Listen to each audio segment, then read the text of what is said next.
Hello বন্ধুরা, সবাইকে নমস্কার। আর ডি ব্লগে সবাইকে স্বাগত। আর দেখো, চলে আসলাম একটা ছোট্ট নতুন ভিডিও নিয়ে।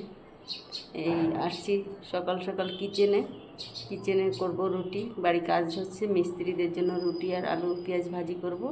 তারপরে যাব পুজো দিতে, কেননা আজ পূর্ণিমা, তো একটু দেরিতে পুজো দিব। সেটাও তোমাদের সাথে শেয়ার করব।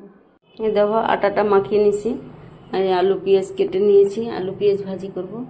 এখনও নিচে বসেই রান্না করি, কেননা পায়ের ব্যথাটা ভালো করে সারে না, বেশি সময় দাঁড়িয়েও থাকতে পারি না।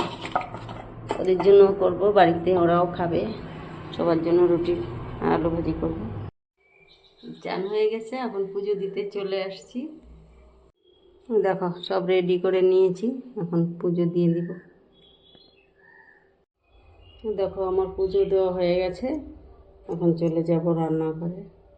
আজ গাছে ফুলই ফুটে নেয়, অল্প একটু ফুল, দু একটা ফুল ফুটেছে, বেশি ফুল ফুটেনি।